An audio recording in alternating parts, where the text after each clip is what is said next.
Friends, നമ്മുടെ കേന്ദ്ര സർക്കാരിന് കീഴിലുള്ള അതായത് ഡിപ്പാർട്ട്മെന്റ് ഓഫ് അറ്റോമിക് എനർജിയുടെ കീഴിൽ വരുന്ന nuclear power corporation of India limited അതായത് NPCILന്റെ പുതിയൊരു റിക്രൂട്ട്മെന്റ് നോട്ടിഫിക്കേഷൻ വന്നിട്ടുണ്ട്. പെർമനന്റ് വാക്കൻസിയാണ്, ഉയർന്ന സാലറിയും ഒട്ടനവധി അലവൻസും കാര്യങ്ങളൊക്കെ കിട്ടുന്ന ജോലിയാണ്.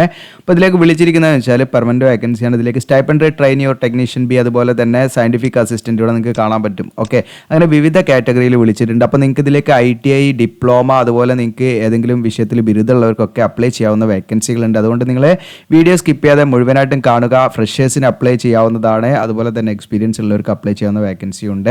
അപ്പോൾ എല്ലാം A to Z കാര്യങ്ങൾ വീഡിയോയിൽ പറയും. അതുകൊണ്ട് നിങ്ങൾ വീഡിയോ സ്കിപ്പ് ചെയ്ത് കണ്ടുകയാണെങ്കിൽ നിങ്ങൾക്ക് ഒരു പക്ഷേ നഷ്ടമായിരിക്കും.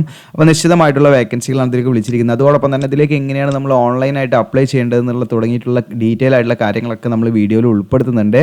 ഓക്കെ, അപ്പോൾ അതെല്ലാം നിങ്ങൾ വിശദമായിട്ട് നിങ്ങൾ ഇരുന്ന് കാണുക. അതിനുശേഷം മാത്രം നിങ്ങൾ അപ്ലൈ ചെയ്യുക. അപ്പോൾ നമുക്ക് ഇതിൻ്റെ ഒഫീഷ്യൽ നോട്ടിഫിക്കേഷനിലേക്ക് പോകാം. അതിന് മുൻപ് നമ്മുടെ ചാനൽ നിങ്ങൾ ആദ്യമായിട്ടാണ് കാണുന്നതെങ്കിൽ നിങ്ങൾ സബ്സ്ക്രൈബ് ചെയ്യുക.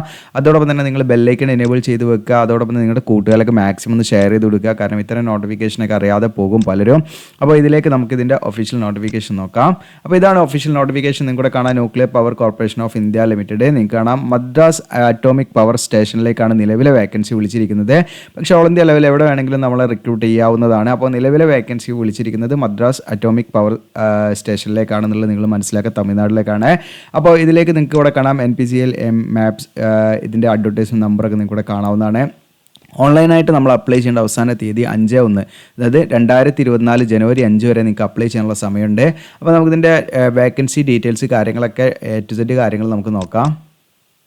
അപ്പോൾ ഇതാണ് നിങ്ങൾക്ക് discipline wise trade wise vacancy ഇവിടെ കൊടുക്കുന്നുണ്ട്. അപ്പോൾ ST or TM കാറ്റഗറി സെക്കൻഡാണ് നമ്മൾ നോക്കുന്നത്. അതായത് സ്റ്റൈപ്പൻഡറി ട്രെയിനി അതുപോലെ ടെക്നീഷ്യൻ ബി കാറ്റഗറി സെക്കൻഡിലേക്ക് വിളിച്ചിരിക്കുന്നത് വെച്ചാൽ പ്ലാന്റ് ഓപ്പറേറ്ററാണ് വിളിച്ചിരിക്കുന്നത്. പ്ലാന്റ് ഓപ്പറേറ്ററിൽ 8 വേക്കൻസി വിളിച്ചിട്ടുണ്ട്. അതുപോലെ തന്നെ ഫിറ്ററിൽ 8 വേക്കൻസി, ഇൻസ്ട്രുമെൻറ്റേഷൻ ഓർ ഇലക്ട്രോണിക്സ് മെക്കിൽ 6 വേക്കൻസി, ഇലക്ട്രീഷ്യനിൽ നിങ്ങൾക്ക് 5 വേക്കൻസി, പ്ലംബറിൽ നിങ്ങൾക്ക് 2 വേക്കൻസി, വെൽഡറിൽ നിങ്ങൾക്ക് 1 വേക്കൻസി, കാർപ്പൻറ്ററിൽ നിങ്ങൾക്ക് 1 വേക്കൻസി. അങ്ങനെ ആകെ മൊത്തം 31 വേക്കൻസിയാണ് ഈ പറയുന്ന ST or TM. ഇത് കോഡാണ്, ജസ്റ്റ് നിങ്ങൾക്ക് പോസ്റ്റിൻ്റെ പേര് നോക്കിയാൽ മതി. ST TM കാറ്റഗറി സെക്കൻഡാണ്. അപ്പോൾ അതിലേക്ക് ടോട്ടൽ വേക്കൻസി 31. അപ്പോൾ ഇവിടെ നിങ്ങൾക്ക് കാണാം SC ST വേക്കൻസികളൊക്കെ കൂടെ കാണാം. അതുപോലെ PWBD കാൻഡിഡേറ്റ്സ്, അതുപോലെ ബാക്ക്ലോഗ് വേക്കൻസി എന്ന് പറഞ്ഞാൽ മുൻപത്തെ റിക്രൂട്ട്മെൻറ്റിൽ ഫില്ലാവാത്ത വേക്കൻസികളാണ്. അപ്പോൾ അതിലേക്ക് നിങ്ങൾക്ക് അങ്ങനെയുള്ള ഉദ്യോഗാർത്ഥികൾക്ക് ആ ഒരു റിസർവ്ഡ് വേക്കൻസി ഉണ്ടെങ്കിൽ അതിലേക്ക് അവർക്ക് അപ്ലൈ ചെയ്യാവുന്നതാണ്. ഇനി പ്രത്യേകമായിട്ട് ശ്രദ്ധിക്കേണ്ടത്, നിങ്ങൾ ഇപ്പം SC ST OBC ഒക്കെ വേക്കൻസി ഇല്ലെങ്കിൽ നിങ്ങൾക്ക് ഇവിടെ ജനറൽ വേക്കൻസി നോക്കാം. അപ്പോൾ ജനറൽ വേക്കൻസി എല്ലാത്തിലും ഉണ്ട്, ഈ പറയുന്ന വെൽഡർ അല്ലാത്ത. അപ്പം ഈ ജനറൽ വേക്കൻസിയിലേക്ക് ആർക്ക് വേണമെങ്കിലും അപ്ലൈ ചെയ്യാൻ നിങ്ങൾ മനസ്സിലാക്കുക. ഓക്കെ, അപ്പോൾ നിങ്ങളുടെ കമ്മ്യൂണിറ്റിയിൽ അല്ലെങ്കിൽ കാസ്റ്റ് ലിങ്ക് വേക്കൻസി ഇല്ലെങ്കിൽ നിങ്ങൾ എന്ത് ചെയ്യുക, ജനറൽ വേക്കൻസിയിലേക്ക് അപ്ലൈ ചെയ്യാവുന്നതാണ്. ഇനി ഇതിൻ്റെ അടുത്ത കാറ്റഗറി നമ്മൾ നോക്കുന്നത് ST and SA കാറ്റഗറി 1 ആണ് നമ്മൾ നോക്കുന്നത്. ഇതിൽ നമുക്ക് ഈ പറയുന്ന physics or chemistry, degree diploma ഒക്കെ കഴിഞ്ഞവർക്കാണ് ഇതിലേക്ക് അപ്ലൈ ചെയ്യാൻ പറ്റും. അതിൻ്റെ കാര്യങ്ങൾ ഞാൻ പറയാം. അതിൽ നിങ്ങൾക്ക് 4 വേക്കൻസി ഡിസിപ്ലിൻ, അതുപോലെ മെക്കാനിക്കൽ ഡിസിപ്ലിനിലേക്ക് 6 വേക്കൻസി, ഇലക്ട്രിക്കലിലേക്ക് 3 വേക്കൻസി, ഇൻസ്ട്രുമെൻറ്റേഷൻ ഓർ ഇലക്ട്രോണിക്സിൽ 4 വേക്കൻസി, അങ്ങനെ 17 വേക്കൻസിയാണ് ടോട്ടൽ അതിൽ വിളിച്ചിരിക്കുന്നത്. ഇതിനടുത്തത് നിങ്ങൾക്ക് സയൻറ്റിഫിക് അസിസ്റ്റൻറ്റ് C ആണ്. ഇതിൽ സേഫ്റ്റി സൂപ്പർവൈസർ ആണ്. ഇതിൽ 1 വേക്കൻസിയാണ് കേട്ടോ. ഈ സയൻറ്റിഫിക് അസിസ്റ്റൻറ്റ് എന്ന് പറയുന്ന പോസ്റ്റിലേക്ക് നമുക്ക് നിശ്ചിതമായുള്ളൊരു എക്സ്പീരിയൻസ് വേണം, 4 വർഷത്തെ. ബാക്കിയുള്ള പോസ്റ്റിലേക്കൊന്നും എക്സ്പീരിയൻസ് വേണ്ട, ഫ്രഷേഴ്സിന് അപ്ലൈ ചെയ്യാവുന്നതാണ്. ദെൻ അസിസ്റ്റൻറ്റ് ഗ്രേഡ് 1, ഇതിൽ HR വിളിച്ചിട്ടുണ്ട്, F&A MM ഇതൊക്കെ വിളിച്ചിട്ടുണ്ട്. അപ്പോൾ അതിൽ HR നമുക്ക് അസിസ്റ്റൻറ്റ് ഗ്രേഡിൽ 1 വേക്കൻസി, എനിക്ക് F&Aയിൽ 2 vacancy, then C and MM 1 vacancy. ഈ പറഞ്ഞിരിക്കുന്ന വേക്കൻസി ഒക്കെ ജനറലാണ് വന്നിരിക്കുന്നത്. അതുകൊണ്ട് ആർക്ക് വേണമെങ്കിലും എന്ത് ചെയ്യാം, ഇതിലേക്ക് അപ്ലൈ ചെയ്യാവുന്നതാണ്. ഓക്കെ, ജനറൽ വേക്കൻസിയിലേക്ക് ആർക്ക് വേണമെങ്കിലും അപ്ലൈ ചെയ്യാം. അപ്പോൾ നമ്മൾ വേക്കൻസിയുടെ എണ്ണം ഒരിക്കലും നോക്കാൻ നിൽക്കരുത്. കാരണം ഇതിൽ ഫീമെയിൽ കാൻഡിഡേറ്റ്സിന് യാതൊരു ഫീയും വേണ്ട, വളരെ കുറഞ്ഞ ഫീ എമൗണ്ട് നമുക്ക് വരുന്നുള്ളൂ. ഗ്രൂപ്പ് സിയിലേക്ക് 100 രൂപയും ഗ്രൂപ്പ് ബിയിലേക്ക് 150 രൂപയാണ് ഫീ വരുന്നത്. അപ്പോൾ മാക്സിമം നിങ്ങൾ അപ്ലൈ ചെയ്യുക. വേക്കൻസി കൂടാനും കുറയാനൊക്കെ സാധ്യതയുണ്ട്. പിന്നെ അത് മാത്രമല്ല, പ്രത്യേകമായിട്ട് ശ്രദ്ധിക്കുക, നമ്മൾ ഒരുപാട് വേക്കൻസി വെച്ച് വരട്ടെ വെച്ച് കാത്തുകൊണ്ട് നമ്മുടെ അവസരങ്ങൾ നഷ്ടപ്പെടുന്നത്. അതുകൊണ്ട് നിങ്ങൾ വീഡിയോ സ്കിപ്പ് ചെയ്യാതെ മുഴുവനായിട്ടും കാണട്ടോ. കാരണം ഇതിൻ്റെ എല്ലാ കാര്യങ്ങളും പറയുമ്പോൾ നിങ്ങൾക്ക് കൺഫ്യൂഷൻ വരാൻ സാധ്യതയുണ്ട്. അതുകൊണ്ടാണ് പറയുന്നത്. ഇപ്പോൾ 4 കാറ്റഗറിയിലാണ് ടോട്ടലായി വിളിച്ചിരിക്കുന്നത്. ഒന്ന് ST and TM category second, ഇതിലേക്ക് നിങ്ങൾക്ക് ITI ഒക്കെ കഴിഞ്ഞവർക്ക് അപ്ലൈ ചെയ്യാവുന്ന വേക്കൻസികളാണ്. ഇത് ST and SA വേക്കൻസിയിലേക്ക് നിങ്ങൾക്ക് ഡിപ്ലോമ കഴിഞ്ഞവർക്ക് അപ്ലൈ ചെയ്യാം. ദെൻ നിങ്ങൾക്ക് സയൻറ്റിഫിക് അസിസ്റ്റൻറ്റിലേക്ക് നിങ്ങൾക്ക് ഡിഗ്രി ഒക്കെയാണ്. അതുപോലെ തന്നെ അസിസ്റ്റൻറ്റ് ഗ്രേഡിലേക്ക് നിങ്ങൾക്ക് എന്താണ് ബിരുദമുള്ളവർക്ക് അപ്ലൈ ചെയ്യാവുന്ന വേക്കൻസികളാണ്. അപ്പോൾ അതിൻ്റെ ഏജ് കാര്യങ്ങളൊക്കെ ഞാൻ പറയാം. ഇനി ഇതിൻ്റെ എസെൻഷ്യൽ ക്വാളിഫിക്കേഷൻ കാര്യങ്ങളാണ് നമ്മൾ നോക്കുന്നത്. അപ്പോൾ ഇവിടെ കാണാം നെയിം ഓഫ് പോസ്റ്റ് കാണാം, essential qualification. Name of post വരുന്ന ആദ്യം സ്റ്റൈപ്പൻഡറി ട്രെയിനി ടെക്നീഷ്യനിലെ പ്ലാന്റ് ഓപ്പറേറ്റർ എന്ന് പറയുന്ന തസ്തികയിലേക്കാണ് നിങ്ങൾ അപ്ലൈ ചെയ്യുന്നതെങ്കിൽ നിങ്ങൾക്ക് +2 പഠിച്ചിരിക്കണം കേട്ടോ. പ്ലാന്റ് ഓപ്പറേറ്റർ എന്നുള്ള തസ്തികയിലേക്കാണ് +2 സയൻസ് എടുത്ത് പഠിച്ചിരിക്കണം. 50% മാർക്ക് നമുക്ക് ഉണ്ടായിരിക്കണം എന്നുള്ളതാണ് കേട്ടോ, മിനിമം 50%. അപ്പോൾ +2 നമ്മൾ സയൻസ് എടുത്ത് പഠിച്ചാലും ഫിസിക്സ്, കെമിസ്ട്രി, മാത്തമാറ്റിക്സ് ഈ 3 സബ്ജക്റ്റ് നമ്മൾ സയൻസ് +2 ലെവലിൽ പഠിച്ചിരിക്കണം. അങ്ങനെയുള്ളവർക്ക് ഇതിലേക്ക് അപ്ലൈ ചെയ്യാവുന്നതാണ്. വേറെ യാതൊരുവിധ എക്സ്പീരിയൻസോ മറ്റ് ക്വാളിഫിക്കേഷനോ ഒന്നും വേണ്ട. അപ്പോൾ +2 നിങ്ങൾക്ക് സയൻസ് കഴിഞ്ഞവർക്ക് ഇതിലേക്ക് അപ്ലൈ ചെയ്യാവുന്ന വേക്കൻസിയാണ് ഈ പ്ലാന്റ് ഓപ്പറേറ്റർ എന്ന് പറയുന്ന തസ്തികയിലേക്ക്. ഓക്കെ, അപ്പോൾ ഇത് മാക്സിമം നിങ്ങൾ എന്ത് ചെയ്യുക, നിങ്ങളുടെ കൂട്ടുകാരൊക്കെ ഒന്ന് ഷെയർ ചെയ്ത് കൊടുക്കണേ. ഓക്കെ, അപ്പോൾ ജസ്റ്റ് +2 സയൻസ് കഴിഞ്ഞവർക്ക് ഇത് അപ്ലൈ ചെയ്യാം. 50% മാർക്കും മതി. ഫിസിക്സ്, കെമിസ്ട്രി, മാത്തമാറ്റിക്സ് നമ്മൾ +2 പഠിച്ചിരിക്കുന്നുള്ളൂ. പിന്നെ ഇവിടെ നമ്മൾ ഇംഗ്ലീഷ് ഒരു സബ്ജക്റ്റായിട്ട് നമ്മൾ 10ാം ക്ലാസ് ലെവലൊക്കെ പഠിച്ചിരിക്കുന്നത്, അത് നമ്മൾ പഠിച്ചിട്ടുണ്ടാവും, നമ്മൾ നോക്കേണ്ട ആവശ്യമേ ഇല്ല. യാതൊരുവിധ എക്സ്പീരിയൻസും വേണ്ട, ഫ്രഷേഴ്സിന് അപ്ലൈ ചെയ്യാം. ഇനി അടുത്തത് നമുക്ക് നോക്കുക, ഫിറ്ററാണ് വിളിച്ചിരിക്കുന്നത്. അപ്പോൾ ഈ പറഞ്ഞിരിക്കുന്ന സ്റ്റൈപ്പൻഡറി ട്രെയിനി ടെക്നീഷ്യൻ കാറ്റഗറി സെക്കൻഡിൽ വന്നിരിക്കുന്നതാണ് ഫിറ്റർ. അപ്പോൾ ഫിറ്ററിലേക്ക് നിങ്ങൾക്ക് അപ്ലൈ ചെയ്യാനുള്ള ആ ഒരു എഡ്യൂക്കേഷൻ ക്വാളിഫിക്കേഷൻ എന്ന് പറയുന്നത് 10ാം ക്ലാസ് പാസ്സായിരിക്കുക എന്നുള്ളതാണ്. 50% മാർക്കോട് കൂടിയിട്ട്. അതോടൊപ്പം തന്നെ നിങ്ങൾക്ക് ഈ പറയുന്ന 50% മാർക്ക് എന്ന് വെച്ചാൽ ഇൻഡിവിജ്വലായിട്ട് നമുക്ക് ഈ പറയുന്ന 10ാം ക്ലാസ്സിൽ തന്നെ സയൻസ് സബ്ജക്റ്റ് ഉണ്ടല്ലോ, ഫിസിക്സ്, കെമിസ്ട്രി, മാത്സ് ഇങ്ങനെയുള്ള സയൻസ് സബ്ജക്റ്റുകൾ ഉണ്ടല്ലോ, അതിൽ നമുക്ക് ഓരോന്നിലും 50% മാർക്ക് വേണമെന്നുള്ളൊരു കണ്ടീഷൻ ഉണ്ട് കേട്ടോ. അത് നിങ്ങൾ പ്രത്യേകം ശ്രദ്ധിക്കുക. അപ്പോൾ 10ാം ക്ലാസ്സിൽ നമുക്ക് ഈ പറഞ്ഞിരിക്കുന്ന ഓരോന്നിലും നമുക്ക് 50% മാർക്ക് ഇൻഡിവിജ്വലി നമുക്ക് കിട്ടിയിരിക്കണം എന്നുള്ളതാണ്. അപ്പോൾ അതോടൊപ്പം തന്നെ 2 വർഷം ഡ്യൂറേഷനുള്ള ITI കഴിഞ്ഞവർക്കാണ് ഇതിലേക്ക് അപ്ലൈ ചെയ്യാം. ഇനി 1 വർഷം ഡ്യൂറേഷനുള്ള ITI കഴിഞ്ഞവർക്കും അപ്ലൈ ചെയ്യാം. അതിന് കുറച്ച് നിബന്ധനകളുണ്ട്. അത് ഞാൻ വീഡിയോയുടെ മറ്റൊരു ഭാഗത്ത് പറയുന്നതാണ്, അതുകൊണ്ട് നിങ്ങൾ സ്കിപ്പ് ചെയ്ത് കാണണ്ട. ഫിറ്റർ ട്രേഡിൽ ITI കഴിഞ്ഞവർക്ക് ഈ പറഞ്ഞിരിക്കുന്ന 2 വർഷം ഡ്യൂറേഷനുള്ള ഫിറ്റർ ട്രേഡിൽ ITI കഴിഞ്ഞവർക്ക് ഫിറ്റർ എന്ന് പറയുന്ന തസ്തികയിലേക്ക് നിങ്ങൾക്ക് അപ്ലൈ ചെയ്യാവുന്നതാണ്. ഓക്കെ, അപ്പോൾ ഒന്നാമത്തെ കണ്ടീഷൻ എന്ന് പറഞ്ഞാൽ ഈ 10ാം ക്ലാസ്സിൽ നിങ്ങൾക്ക് എന്താണ് ഈ സയൻസ് സബ്ജക്റ്റുകളിലും അതുപോലെ മാത്തമാറ്റിക്സിലും നിങ്ങൾക്ക് എന്താണ് ഈ പറഞ്ഞിരിക്കുന്ന 50% മാർക്ക് ഉണ്ടായിരിക്കണം എന്നുള്ളതാണ്. അതിൻ്റെ പ്ലസ് അഡീഷണലായിട്ട് നമുക്ക് ഈ പറഞ്ഞ ഫിറ്റർ ട്രേഡിൽ ITI കഴിഞ്ഞവർക്ക് ഫിറ്റർ ട്രേഡിലേക്ക് അപ്ലൈ ചെയ്യാം. പിന്നെ ഇംഗ്ലീഷ് നമ്മളൊരു സബ്ജക്റ്റായിട്ട് പഠിച്ചിരിക്കണം 10ാം ക്ലാസ്സിൽ, അത് നമ്മൾ പഠിക്കുന്നുണ്ട്. അത് നമ്മൾ നോക്കേണ്ട ആവശ്യമേ ഇല്ല കേട്ടോ, അത് നമ്മൾ ജസ്റ്റ് സ്കിപ്പ് ചെയ്യണേ. ഇതിനടുത്തത് നമ്മൾ ഇൻസ്ട്രുമെൻറ്റേഷൻ ഓർ ഇലക്ട്രോണിക്സ് മെക്കാനിക്കാണ്. ഇതിലേക്ക് നിങ്ങൾക്ക് അപ്ലൈ ചെയ്യണമെങ്കിൽ നേരത്തെ പറഞ്ഞ പോലെ തന്നെ 50% മാർക്കോടുകൂടി മാത്തമാറ്റിക്സ് അതുപോലെ തന്നെ സയൻസ് സബ്ജക്റ്റിൽ 10ാം ക്ലാസ്സിൽ മാർക്ക് പാസ്സായിരിക്കണം, ആ 50% മാർക്ക്. ദെൻ അതോടൊപ്പം തന്നെ 2 വർഷം ഡ്യൂറേഷനുള്ള ITI കഴിഞ്ഞവർക്കാണ് ഇതിലേക്ക് അപ്ലൈ ചെയ്യാം. 1 വർഷം കഴിഞ്ഞവർക്ക് അപ്ലൈ ചെയ്യാം. അതിൻ്റെ കാര്യങ്ങൾ ഞാൻ പറയാട്ടോ, പിന്നീട് പറയാം. അപ്പോൾ 2 വർഷം ഡ്യൂറേഷൻ ഈ പറഞ്ഞിരിക്കുന്ന ഇൻഡസ്ട്രിയൽ ഇലക്ട്രോണിക്സോ അല്ലെങ്കിൽ ഇൻസ്ട്രുമെൻറ്റേഷനോ ഇൻഫർമേഷൻ ടെക്നോളജിയോ ആൻഡ് ഇലക്ട്രോണിക് സിസ്റ്റമോ അതുപോലെ തന്നെ പവർ ഇലക്ട്രോണിക് സിസ്റ്റമോ അല്ലെങ്കിൽ ഇൻസ്ട്രുമെൻറ്റ് മെക്കാനിക് ഇൻ പവർ പ്ലാന്റോ ഇതിലേതെങ്കിലും ITI കഴിഞ്ഞവർക്ക് ഇതിലേക്ക് അപ്ലൈ ചെയ്യാവുന്നതാണ്. വേറെ യാതൊരു എക്സ്പീരിയൻസ് ഒന്നും വേണ്ട. അടുത്ത ഇലക്ട്രീഷ്യനിലേക്ക് ഇതുപോലെ നിങ്ങൾക്ക് SSLCയിൽ ഈ പറഞ്ഞിരിക്കുന്ന മാത്തമാറ്റിക്സും അതുപോലെ സയൻസ് സബ്ജക്റ്റിലൊക്കെ 50% മാർക്ക് വേണം. പ്ലസ് നിങ്ങൾക്ക് ഈ പറഞ്ഞിരിക്കുന്ന ഇലക്ട്രീഷ്യൻ പവർ ഡിസ്ട്രിബ്യൂഷനിലോ അല്ലെങ്കിൽ നിങ്ങൾക്ക് ഇലക്ട്രീഷ്യൻ ട്രേഡിലോ ITI കഴിഞ്ഞവർക്ക് ഇതിലേക്ക് അപ്ലൈ ചെയ്യാം. യാതൊരുവിധ എക്സ്പീരിയൻസ് വേണ്ട, ഫ്രഷേഴ്സിന് അപ്ലൈ ചെയ്യാം. പ്ലംബറും അതുപോലെ തന്നെ നിങ്ങൾക്ക് ഈ പറയുന്ന 10ാം ക്ലാസ്സിൽ നേരത്തെ മുകളിൽ പറഞ്ഞ കാര്യമായിട്ടോ ഞാൻ റിപ്പീറ്റ് ചെയ്യുന്നില്ല. 10ാം ക്ലാസ്സിൽ എല്ലാം നേരത്തെ പറഞ്ഞ പോലെ തന്നെയാണ്. ദെൻ 10ാം ക്ലാസ് 50% മാർക്ക് ഈ പറഞ്ഞിരിക്കുന്ന science subject plus mathematics plus അഡീഷണലായിട്ട് നമുക്ക് എന്താണ് ഈ പറഞ്ഞിരിക്കുന്ന പ്ലംബറിൽ ITI കഴിഞ്ഞവർക്ക് ഈ പറയുന്ന പ്ലംബറിലേക്ക് അപ്ലൈ ചെയ്യാം. ഇനി അതുപോലെ തന്നെ വെൽഡർ ആണെങ്കിൽ നിങ്ങൾക്ക് 10ാം ക്ലാസ്സും പ്ലസ് 2 വർഷം ഡ്യൂറേഷനുള്ള വെൽഡർ ട്രേഡിൽ ITI കഴിഞ്ഞവർക്ക് ഇതിലേക്ക് അപ്ലൈ ചെയ്യാം. അപ്പോൾ 10ാം ക്ലാസ്സിൻ്റെ നേരത്തെ പറഞ്ഞ ക്രൈറ്റീരിയ എല്ലാത്തിലും ബാധകമാണ്. അതായത് 10ാം ക്ലാസ്സിൽ നമ്മൾ ഈ പറഞ്ഞിരിക്കുന്ന സയൻസ് സബ്ജക്റ്റിലും മാത്തമാറ്റിക്സിലും നമ്മൾ സെപ്പറേറ്റ് ആയിട്ട് 50% മാർക്ക് നമ്മൾ നേടിയവരായിരിക്കണം എന്നുള്ള കണ്ടീഷൻ ഉണ്ട്. അത് നിർബന്ധമാണ്. അപ്പോൾ അത് എല്ലാത്തിലും നിർബന്ധമാണ്, പ്രത്യേകം ശ്രദ്ധിക്കുക. കാർപ്പൻറ്റർ ആണെങ്കിൽ എനിക്ക് ഈ പറയുന്ന 10ാം ക്ലാസ്സും പ്ലസ് 2 വർഷം ഡ്യൂറേഷനുള്ള കാർപ്പൻറ്ററിൽ ITI കഴിഞ്ഞവർക്ക് അപ്ലൈ ചെയ്യാം. 1 വർഷം കഴിഞ്ഞവർക്കും അപ്ലൈ ചെയ്യാം, പ്രത്യേകം ശ്രദ്ധിക്കുക. പിന്നെ ഇതിൻ്റെ ഫിസിക്കൽ സ്റ്റാൻഡേർഡ് പറയുന്നുണ്ട്, പക്ഷേ ഇത് കണ്ട് നിങ്ങൾ ഞെട്ടേണ്ട, ഇതിലും റിലാക്സേഷൻ ഉണ്ട്. അപ്പോൾ മിനിമം വെയിറ്റ് നമുക്ക് 45.5 kg ഉണ്ടായിരിക്കണം, കിലോഗ്രാംസ് ഉണ്ടായിരിക്കണം എന്നുള്ളതാണ്. ദെൻ മിനിമം ഹൈറ്റ് ആണെങ്കിൽ 160 സെൻറ്റിമീറ്റർ ഉണ്ടായിരിക്കണം. പക്ഷേ ഇവിടെ ഒരു കണ്ടീഷൻ പറയും, മെഡിക്കലി നമ്മൾ ഫിറ്റ് ആണെങ്കിൽ, മെഡിക്കലി നമ്മൾ ഓക്കെ ആണെങ്കിൽ, നമുക്ക് വേറെ അസുഖങ്ങളോ കാര്യങ്ങളൊന്നും ഇല്ലെങ്കിലും തീർച്ചയായിട്ടും ഫിസിക്കൽ സ്റ്റാൻഡേർഡിൽ റിലാക്സേഷൻ ഉണ്ടായിരിക്കും. അതുകൊണ്ട് നിങ്ങൾ അത് നോക്കേണ്ട ആവശ്യമില്ല, എങ്കിലും ജസ്റ്റ് നിങ്ങൾ ഒന്ന് നോക്കി വെക്കുന്നത് നല്ലതാണ്, അതുകൊണ്ടാണ് പറയുന്നത്. ഓക്കെ, ഇനി ഇവിടെ പ്രത്യേകമായിട്ട് പറയുന്നുണ്ട്, നിങ്ങൾക്ക് ഇതാ ഈ പറഞ്ഞിരിക്കുന്ന 2 വർഷത്തിൽ കുറവായിട്ട്, അതായത് 1 വർഷം മുകളിൽ പറഞ്ഞിരിക്കുന്ന ഏതെങ്കിലും ട്രേഡിൽ നിങ്ങൾക്ക് 1 വർഷം ITI കഴിഞ്ഞവർക്ക് ഇതിലേക്ക് അപ്ലൈ ചെയ്യുന്നതിൽ യാതൊരു പ്രശ്നവും ഇല്ല. പക്ഷേ എന്ത് ചെയ്യണം, അവർ ITI കഴിഞ്ഞിട്ട് അവർക്ക് മിനിമം 1 വർഷത്തെ എക്സ്പീരിയൻസ് വേണം. അപ്പോൾ എക്സ്പീരിയൻസ് നിങ്ങൾക്ക് ഇല്ലെങ്കിൽ നിങ്ങൾ അപ്രൻറ്റിഷിപ്പ് കഴിഞ്ഞവരാണെങ്കിൽ 1 ഇയർ ഡ്യൂറേഷനുള്ള അപ്രൻറ്റിഷിപ്പ് കഴിഞ്ഞവരാണെങ്കിൽ അത് എക്സ്പീരിയൻസ് ആയിട്ട് പരിഗണിക്കും. അപ്പോൾ നമ്മൾ അപ്രൻറ്റിഷിപ്പിൻ്റെ വീഡിയോ ഒക്കെ ചെയ്യുന്ന സമയത്ത് പലരും നിങ്ങളെ നിരുത്സാഹപ്പെടുത്തുന്ന രീതിയിൽ കമൻറ്റുകൾ ചെയ്യാറുണ്ട്. കാരണം അപ്രൻറ്റിഷിപ്പ് ഒരിക്കലും എന്താണ് ഒരു എക്സ്പീരിയൻസ് ആയിട്ട് പരിഗണിക്കാറില്ല എന്ന്. പക്ഷേ ഗവൺമെൻറ് ഒഫീഷ്യൽ നോട്ടിഫിക്കേഷനിലാണ് പറയുന്നത് അപ്രൻറ്റിഷിപ്പ് എന്താണ് ഒരു എക്സ്പീരിയൻസ് ആയിട്ട് പരിഗണിക്കുന്നുണ്ട് എന്നുള്ളതാണ്. അപ്പോൾ അപ്രൻറ്റിഷിപ്പ് മാക്സിമം നിങ്ങൾ ചെയ്യാൻ നോക്കുക എന്നുള്ളതാണ്. കാരണം എപ്പോഴും നമുക്ക് അപ്രൻറ്റിഷിപ്പ് ഓടിപ്പാഞ്ഞ് ചെയ്യാൻ പറ്റില്ല. അതുകൊണ്ട് അതിന് നിശ്ചിതമായുള്ള നിബന്ധനകളുണ്ട്. അതുകൊണ്ട് അത് നിങ്ങൾക്ക് എപ്പോഴും ഉപകാരപ്പെടും. അത് മാത്രമല്ല, നമുക്ക് വലിയ ഇൻഡസ്ട്രിയിലൊക്കെ നമുക്ക് യാതൊരുവിധ എക്സാം പോലും എഴുതാതെ ഡയറക്റ്റ് നമ്മുടെ മാർക്കിൻ്റെ അടിസ്ഥാനത്തിലേക്ക് നമുക്ക് സെലക്ഷൻ കിട്ടുന്നുള്ളതും മറ്റൊരു പ്രത്യേകതയാണ്. ഓക്കെ. അപ്പോൾ നിങ്ങൾക്ക് ശ്രദ്ധിക്കേണ്ട കാര്യം, ഇപ്പോൾ മുകളിൽ പറഞ്ഞിരിക്കുന്ന ഏതെങ്കിലും ഒരു ട്രേഡിൽ നിങ്ങൾക്ക് ഒരു വർഷം ITI കഴിഞ്ഞവരാണെങ്കിൽ അവർ ശ്രദ്ധിക്കേണ്ട എന്താണെന്ന് വെച്ചാൽ അവർക്ക് ഒരു വർഷത്തെ എക്സ്പീരിയൻസ് വേണം. ആ എക്സ്പീരിയൻസ് നിങ്ങൾക്ക് എന്താണ് അപ്രന്റീസ്ഷിപ്പ് ചെയ്തവരാണെങ്കിൽ അത് എക്സ്പീരിയൻസ് ആയിട്ട് പരിഗണിക്കും. അത് വെച്ച് നിങ്ങൾക്ക് അപ്ലൈ ചെയ്യാം എന്നുള്ളതാണ് നിങ്ങൾ മനസ്സിലാക്കേണ്ടത് ഈ പറഞ്ഞിരിക്കുന്ന ഏതെങ്കിലും ട്രേഡുമായി ബന്ധപ്പെട്ട്. ഓക്കെ. ഇനി അതല്ല നിങ്ങൾക്ക് 2 വർഷം ഡ്യൂറേഷനുള്ള ITI കഴിഞ്ഞവരാണെങ്കിൽ നിങ്ങൾക്ക് യാതൊരുവിധ അപ്രന്റീസ്ഷിപ്പ് നിർബന്ധമില്ല, അതുപോലെ ഇതായത് പറഞ്ഞിരിക്കുന്ന എക്സ്പീരിയൻസ് നിർബന്ധമില്ല. നിങ്ങൾക്ക് ഫ്രഷേഴ്സിന് അപ്ലൈ ചെയ്യാം. ഒരു വർഷം ഡ്യൂറേഷൻ ഉള്ള ITI കഴിഞ്ഞവരാണെങ്കിൽ മാത്രമാണ് അവർ ശ്രദ്ധിക്കേണ്ടത്. അവർക്ക് എന്താണ് ജസ്റ്റ് ഒരു വർഷം പാടെ എന്ത് വേണം, എക്സ്പീരിയൻസ് വേണം ITI കഴിഞ്ഞിട്ട്. ഇനി എക്സ്പീരിയൻസ് ഇല്ലെങ്കിൽ അപ്രന്റീസ്ഷിപ്പ് എന്താണ് എക്സ്പീരിയൻസ് ആയിട്ട് പരിഗണിക്കുന്നുള്ളതാണ് കേട്ടോ. അപ്പോൾ നിങ്ങൾക്ക് എന്തെങ്കിലും ഡൗട്ട് ഉണ്ട് തീർച്ചയായിട്ടും നിങ്ങൾ കമൻറ്റ് സെക്ഷനിൽ ചോദിക്കാം. പിന്നെ നിങ്ങൾക്ക് പെട്ടെന്ന് തന്നെ കമൻറ്റിനൊക്കെ മറുപടിയൊക്കെ വേണമെങ്കിൽ നമ്മുടെ ചാനൽ വീഡിയോയുടെ താഴെ നിങ്ങൾക്ക് കാണാം നമ്മുടെ മെമ്പർഷിപ്പ്, നമ്മുടെ ചാനലിൽ മെമ്പർഷിപ്പ് എടുത്തു കഴിഞ്ഞാൽ നിങ്ങളുടെ കമൻറ്റുകളൊക്കെ നമുക്ക് പെട്ടെന്ന് സെപ്പറേറ്റ് ആയിട്ട് കാണാനും അതിന് പെട്ടെന്ന് ആൻസർ ചെയ്യാനൊക്കെ പറ്റും. അപ്പോൾ നമ്മുടെ ചാനലിൽ മെമ്പർഷിപ്പ് ഒക്കെ എടുത്ത് നമ്മുടെ ചാനലിനെയും സപ്പോർട്ട് ചെയ്യാവുന്നതാണ്. അതോടൊപ്പം നിങ്ങളുടെ സംശയങ്ങൾക്ക് ഉടനടി മറുപടിയും ലഭിക്കുന്നതാണ്. അപ്പോൾ അങ്ങനെയുള്ള സംവിധാനങ്ങളൊക്കെ യൂട്യൂബിൽ ഉണ്ട് എന്നുള്ളത് നിങ്ങൾ മനസ്സിലാക്കുക.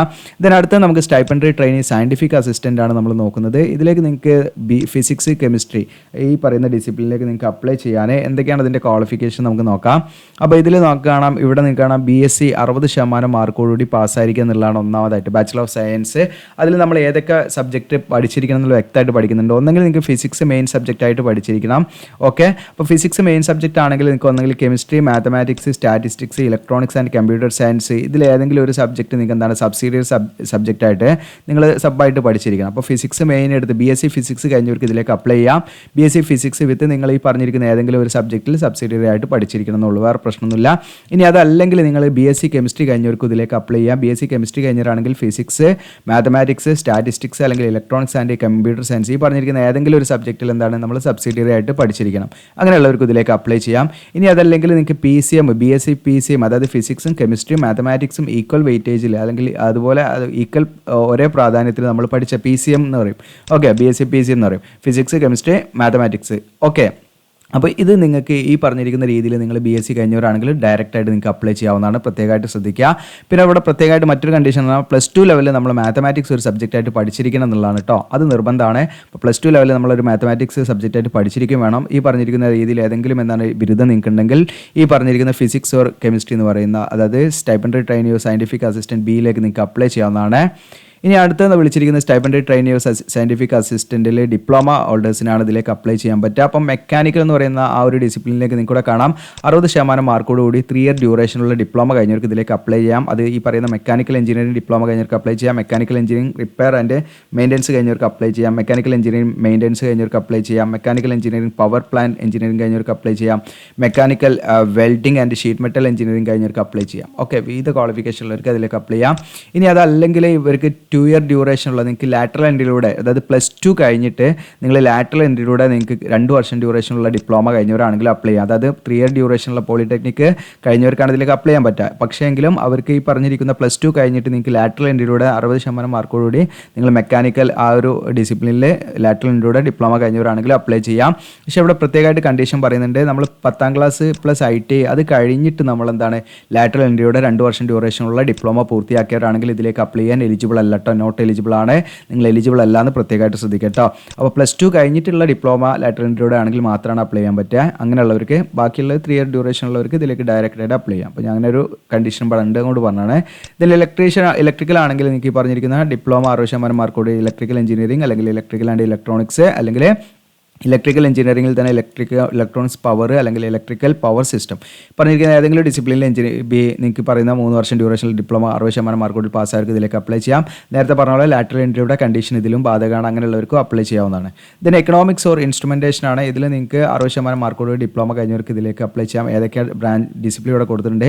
Electronics engineering, applied electronics and instrumentation, electronics and instrumentation engineering അല്ലെങ്കിൽ electronics and communication engineering, control engineering അല്ലെങ്കിൽ കൺട്രോൾ സിസ്റ്റംസ് അല്ലെങ്കിൽ electronics and communication technology, electrical engineering അല്ലെങ്കിൽ ഈ പറഞ്ഞിരിക്കുന്ന advanced electronics and communication engineering അല്ലെങ്കിൽ electronic science and engineering, then അല്ലെങ്കിൽ electronics and telecommunication engineering അല്ലെങ്കിൽ electronics and communication instrumentation engineering, then electronics instrumentation control engineering, instrumentation technology, instrumentation and process control, then instrumentation engineering, instrumentation technology. ഈ പറഞ്ഞിരിക്കുന്ന ഏതെങ്കിലും engineering ഡിസിപ്ലിനിൽ നിങ്ങൾ 3 year ഡ്യൂറേഷനോടെ 60% mark ഉണ്ടെങ്കിൽ നിങ്ങൾക്ക് ഇതിലേക്ക് apply ചെയ്യാം. ഇനി ഈ പറഞ്ഞിരിക്കുന്ന ഏതെങ്കിലും നിങ്ങൾക്ക് 2 ഇയർ ഡ്യൂറേഷൻ ലാറ്ററൽ എൻട്രിയിലൂടെ നിങ്ങൾക്ക് +2 കഴിഞ്ഞിട്ട് കയറിയവരാണ് പഠിച്ചവരാണെങ്കിലും ഡയറക്റ്റായിട്ട് ഇതിലേക്ക് അപ്ലൈ ചെയ്യാൻ നിങ്ങൾ മനസ്സിലാക്കുക. ഇനി അടുത്ത് ഇതിൻ്റെയും ഫിസിക്കൽ സ്റ്റാൻഡേർഡ് 45.5 കിലോഗ്രാം വെയിറ്റ് ഉണ്ടായിരിക്കണം, 160 സെൻറ്റിമീറ്റർ മിനിമം ഹൈറ്റ് ഉണ്ടായിരിക്കണം. പക്ഷേങ്കിലും മെഡിക്കലി നമ്മൾ ഫിറ്റ് ആണെങ്കിൽ ഈ പറയുന്ന ഫിസിക്കൽ സ്റ്റാൻഡേർഡിൽ ഈ ഹൈറ്റിലും വെയിറ്റിലൊക്കെ എന്താണ് നിശ്ചിതമായുള്ള റിലാക്സേഷൻ ഉണ്ടാകും. അതുകൊണ്ട് നിങ്ങൾ പേടിക്കേണ്ടതില്ല. ഇതിനടുത്ത് സയൻറ്റിഫിക് അസിസ്റ്റൻറ്റ് സേഫ്റ്റി സൂപ്പർവൈസറാണ്. ഇതിലേക്ക് നിങ്ങൾക്ക് 3 ഇയർ ഡ്യൂറേഷനുള്ള ഡിപ്ലോമ ഇൻ എഞ്ചിനീയറിംഗ് എന്നാണ്. അത് ഈ പറഞ്ഞിരിക്കുന്ന മെക്കാനിക്കൽ അല്ലെങ്കിൽ ഇലക്ട്രിക്കൽ അല്ലെങ്കിൽ സിവിൽ അല്ലെങ്കിൽ കെമിക്കൽ ആൻഡ് പ്രൊഡക്ഷൻ ഈ പറഞ്ഞിരിക്കുന്ന ഏതെങ്കിലും ഡിസിപ്ലിൻ നിങ്ങൾക്ക് 3 ഇയർ ഡ്യൂറേഷനുള്ള എഞ്ചിനീയറിംഗ് ഡിപ്ലോമ കഴിഞ്ഞവർക്ക് സയൻറ്റിഫിക് അസിസ്റ്റൻറ്റ് സേഫ്റ്റിയിലേക്ക് നിങ്ങൾക്ക് എന്ത് ചെയ്യാം, അപ്ലൈ ചെയ്യാവുന്നതാണ്. ഓക്കെ, ഇനി അതല്ലെങ്കിൽ നിങ്ങൾക്ക് ഇവിടെ പറയുന്നുണ്ട് 2 ഇയർ ഡ്യൂറേഷനുള്ള ഈ പറഞ്ഞിരിക്കുന്ന ലാറ്ററൽ എൻട്രിയിലൂടെ കയറിയവർക്കും അപ്ലൈ ചെയ്യാം. +2 കഴിഞ്ഞിട്ട് ലാറ്ററൽ എൻട്രിയിലൂടെ പഠിച്ചവർക്ക് അപ്ലൈ ചെയ്യാം, mechanical, electrical, civil, chemical and പ്രൊഡക്ഷനിൽ കേട്ടോ. ഓക്കെ, 50% മാർക്ക് മതി. ഇനി അടുത്ത അസിസ്റ്റൻറ്റ് ഗ്രേഡ് നിങ്ങൾക്ക് HR, F ആൻഡ് CMM ആണ്. ഇതിലേക്ക് നിങ്ങൾക്ക് ബാച്ചിലേഴ്സ് ഡിഗ്രി വിത്ത് മിനിമം 50% മാർക്കാണ്. ഏതെങ്കിലും ഒരു ബാച്ചിലേഴ്സ് ഡിഗ്രി, അതായത് ജസ്റ്റ് നിങ്ങൾക്ക് ഒരു ഗ്രാജുവേഷൻ ഉണ്ടായിരിക്കുക എന്നുള്ളത്. എനി ഗ്രാജുവേഷൻ എനി ഡിഗ്രി ഉള്ളവർക്ക് ഇതിലേക്ക് അപ്ലൈ ചെയ്യാവുന്നതാണ്. പക്ഷേ ഒരു കണ്ടീഷൻ ഉണ്ട്, ഇവിടെ നിങ്ങൾക്ക് സ്കിൽ ടെസ്റ്റ് ഉണ്ടായിരിക്കും. ഈ സ്കിൽ ടെസ്റ്റിൽ 30 വേർഡ് പെർ മിനിറ്റ് ഇംഗ്ലീഷിൽ നിങ്ങൾക്ക് ടൈപ്പിംഗ് സ്പീഡ് കാര്യങ്ങളൊക്കെ ഉണ്ടായിരിക്കണം. പിന്നെ കമ്പ്യൂട്ടർ പ്രൊഫഷൻസി ഉണ്ടായിരിക്കണം.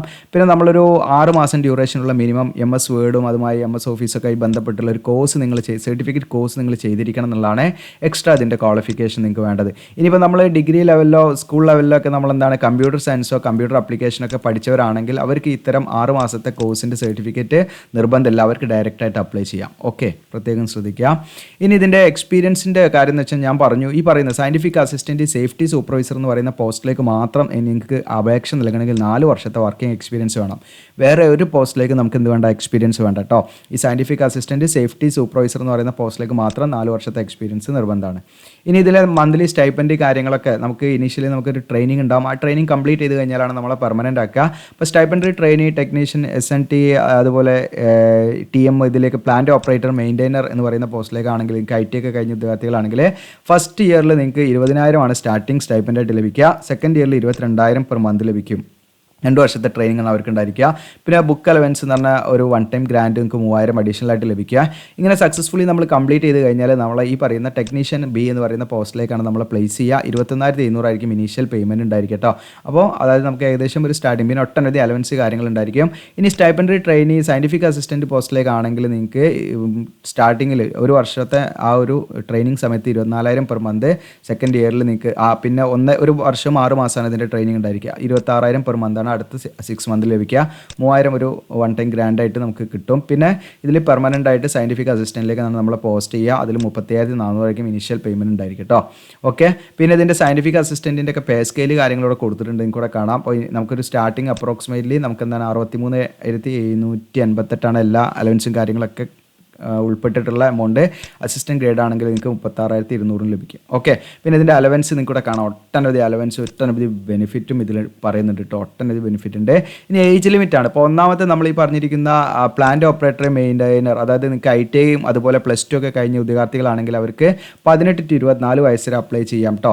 അപ്പോൾ ഇതിൻ്റെ ക്രൂഷ്യൽ ഡേറ്റ് എന്ന് പറയുന്നത് ജനുവരി 5, 2024 ജനുവരി 5 നിങ്ങൾക്ക് മിനിമം 18 മാക്സിമം 24 ആണ്.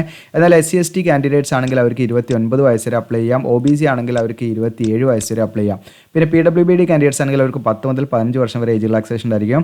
ഇതിനടുത്ത ട്രെയിനി സയൻറ്റിഫിക് അസിസ്റ്റൻറ്റ്, അതുപോലെ ഡിപ്ലോമ ഹോൾഡേഴ്സ് ആണെങ്കിൽ, അതുപോലെ നിങ്ങൾക്ക് ഈ സയൻസ് ഗ്രാജുവേറ്റ്, അത് BSc കഴിഞ്ഞ ഉദ്യോഗാർത്ഥികളൊക്കെ ആണെങ്കിൽ അവർക്ക് മിനിമം 18 മാക്സിമം 25 വയസ്സ് വരെ അപ്ലൈ ചെയ്യാവുന്നതാണ്. SC/ST കാൻഡിഡേറ്റ്സ് ആണെങ്കിൽ 30 വയസ്സ് വരെ അപ്ലൈ ചെയ്യാം. OBC ആണെങ്കിൽ 28. ദെൻ PWD കാൻഡിഡേറ്റ്സ് ആണെങ്കിൽ അവർക്ക് 10 മുതൽ 15 വർഷം വരെ ഏജ് റിലാക്സേഷൻ ഉണ്ടായിരിക്കും. പിന്നെ സേഫ്റ്റി സൂപ്പർവൈസർ ആണെങ്കിൽ 18 to 35 ആണ്. SC/ST ആണെങ്കിൽ 40 വയസ്സ് വരെ അപ്ലൈ ചെയ്യാം. OBC ആണെങ്കിൽ 38 വയസ്സ് വരെ അപ്ലൈ ചെയ്യാം. ദെൻ അസിസ്റ്റൻറ്റ് ഗ്രേഡ് നിങ്ങൾക്ക് ഇതിലേക്ക് അപ്ലൈ ചെയ്യാൻ 21 മിനിമം ഏജ്, മാക്സിമം 28. SC/ST ആണെങ്കിൽ അവർക്ക് 33 വയസ്സ് വരെ അപ്ലൈ ചെയ്യാം. OBC ആണെങ്കിൽ 31 വയസ്സ് വരെ അപ്ലൈ ചെയ്യാം. ദെൻ അതോടൊപ്പം തന്നെ PWD കാൻഡിഡേറ്റ്സ് ആണെങ്കിൽ ഏജ് റിലാക്സേഷൻ ഉണ്ടായിരിക്കും. അപ്പോൾ ഏജ് റിലാക്സേഷൻ്റെ കാര്യങ്ങളോട് പറയുന്നുണ്ട്, നമ്മൾ ഓൾറെഡി പറഞ്ഞിട്ട് പറയുന്നില്ല. ഇനി ഇതിൻ്റെ സെലക്ഷൻ പ്രോസസ്സിൽ സ്റ്റൈപ്പൻഡറി ട്രെയിനി ടെക്നീഷ്യനിലേക്കാണൊക്കെ ആണെങ്കിൽ നിങ്ങൾക്ക് ഇവിടെ പ്രിലിമിനറി ടെസ്റ്റ് ഉണ്ടായിരിക്കും. ഓക്കെ, പിന്നെ നിങ്ങൾക്ക് അഡ്വാൻസ്ഡ് ടെസ്റ്റ് ഉണ്ടായിരിക്കും. അപ്പോൾ അതിൻ്റെ ഡീറ്റെയിലും പാടെ ഞാൻ പറയുകയാണെങ്കിൽ വീഡിയോയുടെ ലെങ്ത്ത് കൂടും. അപ്പോൾ അതിനെക്കുറിച്ചൊക്കെ വീഡിയോ ചെയ്യണമെങ്കിൽ നിങ്ങൾ കമൻറ്റ് ചെയ്യുക. അഡ്വാൻസ്ഡ് ടെസ്റ്റ് ഉണ്ട്. ഓക്കെ, അങ്ങനെ പിന്നെ നിങ്ങൾക്ക് സ്കിൽ ടെസ്റ്റ് കാര്യങ്ങളുണ്ടായിരിക്കും. പിന്നെ അത് കഴിഞ്ഞിട്ട് എല്ലാ പോസ്റ്റും സ്കിൽ ടെസ്റ്റ് ഇല്ല, ചില പോസ്റ്റ് മാത്രമേ ഉള്ളൂ. അപ്പോൾ അതിൻ്റെ കാര്യങ്ങളൊക്കെ നിങ്ങൾക്ക് നോട്ടിഫിക്കേഷൻ നോക്കിയാൽ അറിയാം. പിന്നെ സ്റ്റൈപ്പൻഡറി ട്രെയിനി നിങ്ങൾക്ക് ഇവിടെ കാണാം. അസിസ്റ്റൻറ്റ് കാറ്റഗറി 1 ആണെങ്കിൽ നിങ്ങൾക്ക് റിട്ടൺ ടെസ്റ്റും ഇൻ്റർവ്യൂ ആണ് ഉണ്ടായിരിക്കട്ടെ അതിൽ. പിന്നെ അടുത്തത് നിങ്ങൾക്ക് assistant grade HR, F and CMM ആണെങ്കിൽ റിട്ടൺ എക്സാമിനേഷൻ മാത്രം ഉണ്ടാവും. 2 സ്റ്റേജായിട്ട് പ്രിലിമിനറിയും അഡ്വാൻസ്ഡ് ടെസ്റ്റും ഉണ്ടാകും കേട്ടോ. അപ്പോൾ അതിൻ്റെ സ്കീമൊക്കെ അവിടെ ഇതിൽ കൊടുത്തിട്ടുണ്ട്. പിന്നെ അതിലേക്ക് അപേക്ഷാ ഫീസ് ഉണ്ട്. അപേക്ഷാ ഫീസ് ഈ പറയുന്ന മെയിൽ കാൻഡിഡേറ്റ്സ് മാത്രം അപേക്ഷാ ഫീസ് കൊടുത്താൽ മതി. അതിൽ general, EWS, OBC mail candidates ആണെങ്കിൽ അവർ ഗ്രൂപ്പ് ബി പോസ്റ്റ് ആണെങ്കിൽ അവർക്ക് 150 രൂപയും ഗ്രൂപ്പ് സി പോസ്റ്റ് ആണെങ്കിൽ അവർക്ക് 100 രൂപയാണ് വരുന്നത് കേട്ടോ. അപ്പോൾ എന്നാൽ ഈ പറയുന്ന ഫീമെയിൽ കാൻഡിഡേറ്റ്സിനൊന്നും യാതൊരുവിധ, ഫീമെയിൽ കാൻഡിഡേറ്റ്സ് ഏത് കാറ്റഗറി ആണെങ്കിലും അവർക്ക് യാതൊരുവിധ ഫീയും കൊടുക്കേണ്ട, ഫ്രീ ആയിട്ട് അപ്ലൈ ചെയ്യാം.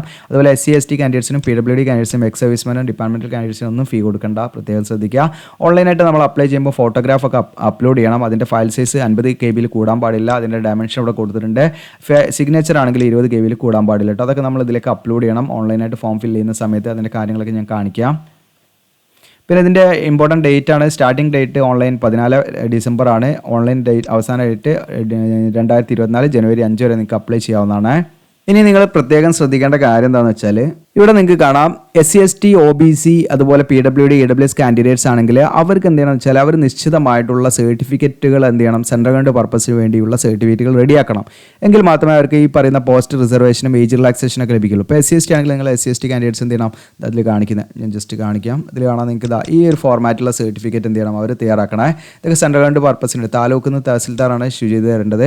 അടുത്തത് നമുക്ക് OBC ആണെങ്കിൽ OBCക്ക് അവരുടെ സർട്ടിഫിക്കറ്റിൻ്റെ ഫോർമാറ്റാണ്. അപ്പോൾ ഈ ഒരു സർട്ടിഫിക്കറ്റ് ഫോർമാറ്റ് എന്ത് ചെയ്യണം, അവർ പറയുന്ന താലൂക്കിൽ നിന്ന് ഇഷ്യൂ ചെയ്ത് വാങ്ങണം സെൻട്രൽ ഗവൺമെൻറ് പർപ്പസിന് വേണ്ടി. സെയിം ഫോർമാറ്റ് ആയിരിക്കും. അപ്പോൾ നിങ്ങൾക്ക് ഇത് ഡൗൺലോഡ് ചെയ്ത് എടുക്കാവുന്നതാണ് ഇവിടുന്ന്. അതോടൊപ്പം തന്നെ OBC കാൻഡിഡേറ്റ്സ് അണ്ടർടേക്കിംഗ് സർട്ടിഫിക്കറ്റും പാടെ ഫോർമാറ്റ് സർട്ടിഫിക്കറ്റും പാടെ അവർ വെക്കണം. അത് സെൽഫായിട്ട് തന്നെ നമ്മൾ ഫില്ല് ചെയ്യേണ്ട സർട്ടിഫിക്കറ്റാണ്. നിങ്ങൾ തന്നെ ഫില്ല് ചെയ്യുക. എന്നിട്ട് നിങ്ങൾ എന്ത് ഇവിടെ നിങ്ങളുടെ പേര് സിഗ്നേച്ചർ ചെയ്യുക. എന്നിട്ട് ഇത് ഫില്ല് ചെയ്തൊന്ന് റെഡിയാക്കി വെക്കുക. ഒരു സെൽഫ് ഡിക്ലറേഷൻ പോലെയുള്ള ഒരു ഫോർമാറ്റാണ് കേട്ടോ. നിങ്ങളുടെ കാണാൻ declaration to given by OBC candidates. അപ്പോൾ OBC കാൻഡിഡേറ്റ്സ് ഈ പറയുന്ന OBC നോൺ ക്രിമിനൽ സർട്ടിഫിക്കറ്റിൻ്റെ കൂടെ സബ്മിറ്റ് ചെയ്യേണ്ട ഒരു നമ്മുടെ സെൽഫ് ഡിക്ലറേഷൻ സർട്ടിഫിക്കറ്റ് ആണ്. അപ്പോൾ അങ്ങനെ OBC കാൻഡിഡേറ്റ്സിന് 2 സർട്ടിഫിക്കറ്റ് ഉണ്ടാവും. പിന്നെ PWD, EWS കാൻഡിഡേറ്റ്സ് കേട്ടോ. അപ്പോൾ അങ്ങനെയുള്ള സർട്ടിഫിക്കറ്റ് നിങ്ങൾക്ക് ഇവിടെ തന്നെ ഡൗൺലോഡ് ചെയ്തിട്ട് അതെന്ത് ചെയ്യാം, നിങ്ങൾക്ക് നേരെ വില്ലേജിൽ പോയിട്ട് വില്ലേജിൽ നിന്ന് നേരെ എന്ത് ചെയ്യാം, നിങ്ങൾക്ക് താലൂക്കിലേക്ക് ഇഷ്യൂ ചെയ്തിട്ട് അവിടുന്ന് തഹസിൽദാറാണ് അത് ഇഷ്യൂ ചെയ്ത് തരേണ്ടത് കേട്ടോ. അപ്പോൾ അങ്ങനെ നമ്മൾ സെൻട്രൽ ഗവൺമെൻറ് പർപ്പസിന് വേണ്ടി അങ്ങനെ ചെയ്യാവുന്നതാണ്. ഓൺലൈനായിട്ട് എടുത്താൽ പോരാ, പ്രത്യേകമായിട്ട് ശ്രദ്ധിക്കുക. ഓക്കെ, അപ്പോൾ ആദ്യമായിട്ടാണ് നമ്മൾ വരുന്നതെങ്കിൽ നിങ്ങൾക്ക് ഇവിടെ അഡ്വർടൈസ്മെൻറ്റ് ഇവിടുന്ന് ഡൗൺലോഡ് ചെയ്യാം. അതുപോലെ important information, dates, eligibility criteria ഒക്കെ സെപ്പറേറ്റ് ആയിട്ട് ഇവിടെ ഓരോരോ വിൻഡോ ഉണ്ട്. അപ്പോൾ ഇതിൻ്റെ സ്റ്റാർട്ടിംഗ് ഡേറ്റും ക്ലോസിംഗ് ഡേറ്റും ഒക്കെ ഇവിടെ കൊടുത്തിട്ട് നിങ്ങളുടെ കാണാം. 14 മുതൽ ജനുവരി 5 വരെയാണ്. അപ്പോൾ നമ്മൾ എങ്ങനെ അപ്ലൈ ചെയ്യണം, അതിൻ്റെ കുറച്ച് ഇൻസ്ട്രക്ഷൻ കാര്യങ്ങളൊക്കെ ഡോക്യുമെൻറ്റ്സ് ഒക്കെ ഇവിടെ നിങ്ങൾക്ക് വേണമെങ്കിൽ അതൊക്കെ റെഫർ ചെയ്യാവുന്നതാണ്. അപ്പോൾ ആദ്യമായിട്ടാണ് വരുന്നതെങ്കിൽ നമുക്കിവിടെ കാണാം click here for new registration. Already നമ്മൾ രജിസ്റ്റർ ചെയ്താൽ ലോഗിൻ ചെയ്യാനുള്ള പാസ്വേഡ് കൊടുത്ത് ലോഗിൻ ചെയ്യാനുള്ള പേജ് കാര്യങ്ങളൊക്കെ ഇവിടെ ഉണ്ട്. ഓക്കെ, അപ്പോൾ ഇനി നമ്മൾ ഇവിടെ ആദ്യമായിട്ടാണ് വരുന്നത് click here for new registration എന്നുള്ള ബട്ടൺ ക്ലിക്ക് ചെയ്യാം. അപ്പോൾ കുറച്ച് ഇൻസ്ട്രക്ഷനൊക്കെ ഉണ്ടാവും. ഇതൊക്കെ ജസ്റ്റ് നമ്മൾ എന്ത് ചെയ്യുമെന്ന് വായിക്കുക. ഇപ്പോൾ ഹിന്ദിയിലാണ് ഇവിടെ വന്നത്, ജസ്റ്റ് നോക്കട്ടെ. ഓക്കെ, അപ്പോൾ നമുക്ക് ഹിന്ദിയിലായിരിക്കും അത് ഡീഫോൾട്ടായിട്ട് വരും. അപ്പോൾ നിങ്ങൾക്ക് ഇവിടെ മുകളിൽ ഇവിടെ ബട്ടൺ ഉണ്ടാവും കേട്ടോ. അതാ ജസ്റ്റ് നിങ്ങൾക്ക് ഇവിടെ കാണണ്ടാവും ഹിന്ദി. ഇപ്പോൾ ഞാനിവിടെ കാണിക്കാം. ഇപ്പോൾ ഹിന്ദിയാണ് ഇപ്പം കൊടുത്തിരിക്കുന്നത് കേട്ടോ. ഹിന്ദിയിലാണ് ഇൻസ്ട്രക്ഷൻ വന്നത്.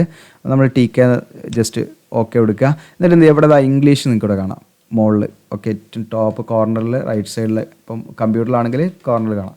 അപ്പോൾ ഇംഗ്ലീഷ് എന്നുള്ളത് ആക്കി കഴിഞ്ഞാൽ നമ്മുടെ ഫോം എന്ത് ഇംഗ്ലീഷ് ആവും. ഓക്കെ, ഇൻട്രസ്റ്റഡ് എന്നുള്ളത് ക്ലിക്ക് ചെയ്യാം. ഇനി ഓൺലൈൻ രജിസ്ട്രേഷൻ നമുക്ക് സ്റ്റാർട്ട് ചെയ്യാം. ഇപ്പോൾ ഇവിടെ പോസ്റ്റ് ഡീറ്റെയിൽസ് ആണ്. അപ്പോൾ ഒന്നാമത് നമുക്ക് NPCL യൂണിറ്റ് ഇപ്പോൾ നിലവിൽ വന്നത് അത് ഡീഫോൾട്ടായിട്ട് നമുക്ക് മാറ്റാൻ പറ്റില്ല. അഡ്രസ് ഈ പറയുന്ന ആറ്റോമിക് പവർ സ്റ്റേഷൻ കാണാം. അഡ്വർടൈസ്മെൻറ്റ് നമ്പർ ഇവിടെ വന്നിട്ടുണ്ട്. ദെൻ ഏത് പോസ്റ്റിനാണ് നമ്മൾ ചെയ്യുന്നതെന്നാണ് ഇനി നമ്മൾ ഫില്ല് ചെയ്യേണ്ടത്. അതായത് SC/ST കാറ്റഗറി 1 ആണോ, അസിസ്റ്റൻറ്റ് ഗൈഡ് ആണോ, സയൻറ്റിഫിക് അസിസ്റ്റൻ്റ് ആണോ, അത് നമ്മൾ ITI വെച്ചുള്ള പോസ്റ്റിലേക്കാണ് ഏതാഴ്ച നിങ്ങൾക്ക്. ഇപ്പോൾ ഞാൻ ST ആൻഡ് TM കാറ്റഗറി 2 ആണ് കൊടുക്കുന്നത്. അപ്പോൾ നിങ്ങൾക്ക് പേജ് ഒന്ന് ലോഡായി വരും. ദെൻ ഡിസിപ്ലിൻ ഇവിടെ സെലക്ട് ചെയ്യാം. ഇപ്പോൾ ഫിറ്റർ, ഇലക്ട്രീഷ്യൻ, വെൽഡർ. ഇപ്പോൾ ഫിറ്ററാണ് ഇതിലേക്ക് കൊടുക്കുന്നത്. ഓക്കെ, അപ്പോൾ നിങ്ങൾ അതിനനുസരിച്ച് ചൂസ് ചെയ്യുക കേട്ടോ. ദെൻ കാറ്റഗറി 2 അടുത്ത് ഇപ്പോൾ ഇനി പ്ലാന്റ് ഓപ്പറേറ്റർ, ഇത് +2 കഴിഞ്ഞവർക്ക് പ്ലാന്റ് ഓപ്പറേറ്റർ ഉണ്ട്, അത് സെലക്ട് ചെയ്യാവുന്നതാണ്. ഇപ്പോൾ ഞാനിവിടെ ഫിറ്റർ IT കഴിഞ്ഞ ഒരു ക്വാളിഫിക്കേഷൻ വെച്ചിട്ടാണ്. ഇതടുത്ത് കാറ്റഗറിയുടെ OBC ആണോ ജനറൽ ആണോ ഏതാ ചോദിക്കുന്നത്. ഇപ്പോൾ ഞാനിവിടെ ജനറലാണ് കൊടുക്കുന്നത്.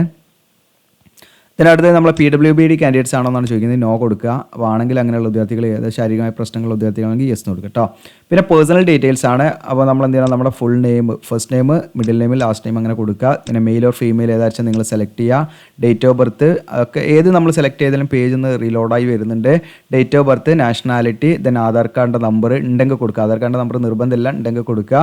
പിന്നെ നിങ്ങൾ ഈ പറയുന്ന NPCL എംപ്ലോയി ആണോ എന്നാണ്. അത് ആണെങ്കിൽ യെസ് കൊടുക്കുക, അല്ലെങ്കിൽ നമ്മൾ നോ കൊടുത്താൽ മതി. ഓക്കെ, പിന്നെ ഏജ് റിലാക്സേഷൻ ആണ്.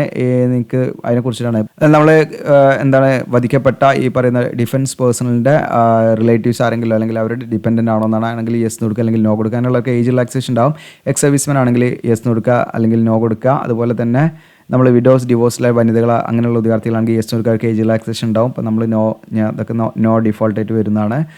അതുപോലെ തന്നെ NPCL വർക്ക് ചെയ്യുന്ന കോൺട്രാക്ട് അടിസ്ഥാനത്തിൽ ഫിക്സ്ഡ് ടേമിലൊക്കെ വർക്ക് ചെയ്യുന്നവർക്ക് ഏജ് റിലാക്സേഷൻ ഉണ്ടാവും. അങ്ങനെയുള്ളവർ യെസ് നോർക്ക് അല്ലെങ്കിൽ നമ്മളിവിടെ നോ കൊടുത്താൽ മതിയാ. പിന്നെ കുറച്ച് ഇൻസ്ട്രക്ഷനാണ്. നമ്മൾ എന്ത് ചെയ്യണം, ഒരു ഇതിൽ ലോഗിൻ ചെയ്യാൻ വേണ്ടി നമ്മൾ തന്നെ മാനുവലായിട്ട് എന്ത് ചെയ്യണം, ഒരു യൂസർ നെയിം നമ്മൾ ക്രിയേറ്റ് ചെയ്യണം.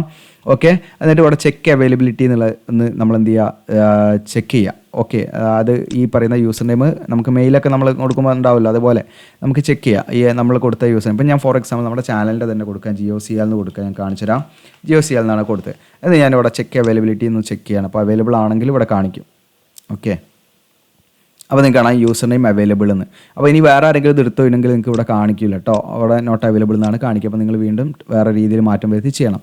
ഒരു പാസ്വേഡ് നമ്മൾ മാനുവലായിട്ട് സെറ്റ് ചെയ്തതിൽ. ഓക്കെ, അതായത് ഒരു ആൽഫബറ്റ് ലെറ്റർ, അതായത് ക്യാപിറ്റൽ ലെറ്ററും സ്മോൾ ലെറ്ററും യൂസ് ചെയ്യുക, ഒരു സ്പെഷ്യൽ ക്യാരക്ടർ ഒരു നമ്പറും കൊടുക്കുക, അങ്ങനെ കൊടുത്താൽ മതി. അതോടൊപ്പം തന്നെ ആ സെയിം പാസ്വേഡ് റിപ്പീറ്റ് ചെയ്യുക. നിങ്ങളുടെ ഇമെയിൽ ID കൊടുക്കുക, മൊബൈൽ നമ്പർ കൊടുക്കുക. ഈ ക്യാപ്ച കോഡ് നമ്മൾ എന്ത് ചെയ്യുക, അവിടെ മുകളിൽ അടിച്ചിട്ട് ഇവിടെ രജിസ്റ്റർ എന്ന് കൊടുക്കുക. അപ്പോൾ ഞാൻ അതൊക്കെ ഒന്ന് ഫില്ല് ചെയ്തിട്ട് കാണിക്കാം. അപ്പോൾ ഞാനതെല്ലാം ഫില്ല് ചെയ്തു, പാസ്വേഡ് ഇതൊക്കെ സെറ്റ് ചെയ്തു, ക്യാപ്ച കോഡ് അടിച്ചു. ഇനി ഞാൻ രജിസ്റ്റർ എന്നുള്ള ബട്ടൺ ക്ലിക്ക് ചെയ്യണേ. ഓക്കെ കൊടുക്കുക. അപ്പോൾ നിങ്ങളെ കാണാം ഒരു പോപ്പപ്പ് മെസ്സേജ് വന്നു, രജിസ്ട്രേഷൻ സക്സസ്ഫുൾ എന്ന് കാണാം. ഓക്കെ, ഇതിൽ നമുക്ക് ആക്ടിവേറ്റ് ചെയ്യണമെങ്കിൽ നമ്മുടെ മെയിലിലേക്ക് ഒരു ലിങ്ക് വന്നിട്ടുണ്ടാവും. അപ്പോൾ നമ്മുടെ മെയിൽ ഓപ്പൺ ആക്കിയിട്ട് ആ ലിങ്കിൽ ക്ലിക്ക് ചെയ്താൽ നമ്മളൊന്ന് വെരിഫൈ ചെയ്യും. അപ്പോൾ നമുക്ക് എന്ത് ചെയ്യാൻ പറ്റും, ഇതിൽ ലോഗിൻ ചെയ്യാൻ പറ്റും. ഓക്കെ കൊടുക്കുക. ഓക്കെ കൊടുക്കുമ്പോൾ നേരത്തെ പേജിൽ തന്നെയാണ് നമ്മൾ വന്നിരിക്കുന്നത് കേട്ടോ. ഇനി നമ്മളുടെ മെയിൽ നമ്മൾ ഓപ്പൺ ആക്കണം. അപ്പോൾ നമ്മുടെ മെയിൽ ഓപ്പൺ ആക്കുന്നുണ്ട്. അപ്പോൾ നിങ്ങൾക്കിവിടെ കാണാൻ പറ്റും NPCLൻ്റെ, നിങ്ങൾക്കിവിടെ കാണാം ഫസ്റ്റ് മെസ്സേജ് ഇവിടെ കാണാം. ആ മെസ്സേജ് നമ്മൾ ഓപ്പൺ ആക്കുക. ഓപ്പൺ ആക്കുമ്പോൾ നിങ്ങൾക്കിവിടെ കാണാൻ ഒരു ലിങ്ക് വന്നിട്ടുണ്ട്. പ്ലീസ് ആക്ടിവേറ്റ് യുവർ അക്കൗണ്ട് എന്ന് പറഞ്ഞിട്ട് ഇവിടെ കാണാം. ഇത് ജസ്റ്റ് ആ ലിങ്കിൽ നമ്മൾ ക്ലിക്ക് ചെയ്യാം. ആ ക്ലിക്ക് ചെയ്യുമ്പോൾ നമ്മുടെ എന്ത് ചെയ്യും, മെയിൽ ഇതിൽ വെരിഫൈ ചെയ്യും. അപ്പോൾ നമുക്ക് ഇവിടെ കാണാം അക്കൗണ്ട് ആക്ടിവേറ്റഡ് സക്സസ്ഫുള്ളി എന്ന് കാണാൻ പറ്റും. അപ്പോൾ ഇനി നമുക്ക് എന്ത് ചെയ്യാം, ലോഗിൻ ചെയ്യാൻ പറ്റും. ഓക്കെ, ഇങ്ങനെ ചെയ്ത് കഴിഞ്ഞാൽ മാത്രമേ നമുക്ക് ലോഗിൻ ചെയ്യാൻ പറ്റുള്ളൂ കേട്ടോ. ഓക്കെ കൊടുക്കുക. നേരെ ലോഗിൻ പേജിലേക്കായിരിക്കും ഇനി പോവുക. ഇനി അങ്ങനെ പോയിട്ടില്ല, നമുക്ക് നേരത്തെ പേജിൽ പോയിട്ട് എന്ത് ചെയ്യാവുന്നതാണ്. ഇനി ഞാനിവിടെ എന്ത് ചെയ്യാം, നമ്മളെ ലോഗിൻ ID ആയിട്ട് നമ്മുടെ യൂസർ നെയിം ഉണ്ടല്ലോ അത് കൊടുക്കുക. GOCL ആണ്. ഇത് നമ്മൾ മാനുവലായിട്ട് സെറ്റ് ചെയ്ത പാസ്വേഡ് നമ്മളവിടെ അടിച്ചു കൊടുക്കുക. എന്നിട്ട് ക്യാപ്ച കോഡ് അടിച്ച് ലോഗിൻ ചെയ്യും. അപ്പോൾ ഞാൻ ലോഗിൻ ചെയ്ത് കാണിക്കാം. അപ്പോൾ ഞാൻ അതൊക്കെ ഫില്ല് ചെയ്ത് ഞാൻ ലോഗിൻ കൊടുക്കണം. ആ ലോഗിൻ കൊടുത്ത സമയത്ത് നിങ്ങൾക്കിവിടെ കാണാൻ പറ്റും ആപ്ലിക്കേഷൻ സ്റ്റാറ്റസ്, അതുപോലെ തന്നെ പോസ്റ്റ്, ഏത് പോസ്റ്റിനാണ് ഞാൻ അപ്ലൈ ചെയ്തതെന്ന് ഇവിടെ കാണാൻ പറ്റും. ഫിറ്ററാണ്. ഇനി നമ്മൾ എന്ത് ചെയ്യണം, ഇവിടെ അടി കാണാം ഗോ ടു അപ്ലൈ പേജ് എന്ന് കാണാൻ പറ്റും നിങ്ങൾക്ക്. ഓക്കെ, അതിലായിട്ട് ക്ലിക്ക് ചെയ്യുക. നമ്മൾ അതിൽ ക്ലിക്ക് ചെയ്യുമ്പോൾ നമുക്ക് വീണ്ടും എന്താണ് ഇതിൻ്റെ കുറച്ച് ഇൻസ്ട്രക്ഷൻ കാര്യങ്ങളൊക്കെ ഇവിടെ കാണാൻ പറ്റും. എന്തൊക്കെ കാര്യങ്ങളാണ് നമ്മൾ സെറ്റാക്കി വെക്കേണ്ടതെന്നൊക്കെയുള്ള ജസ്റ്റ് നമ്മൾ എന്ത് ചെയ്യുക, ക്ലോസ് ചെയ്യുക.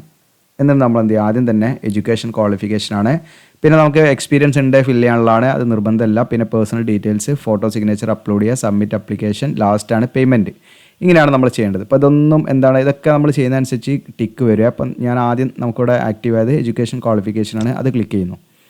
അത് ക്ലിക്ക് ചെയ്യുമ്പോൾ നമ്മൾ എന്ത് ചെയ്യുക, ഇതിലേക്ക് ആദ്യം തന്നെ 10ാം ക്ലാസ്സിൻ്റെ ഡീറ്റെയിൽസാണ് നമ്മൾ ഫില്ല് ചെയ്യേണ്ടത്.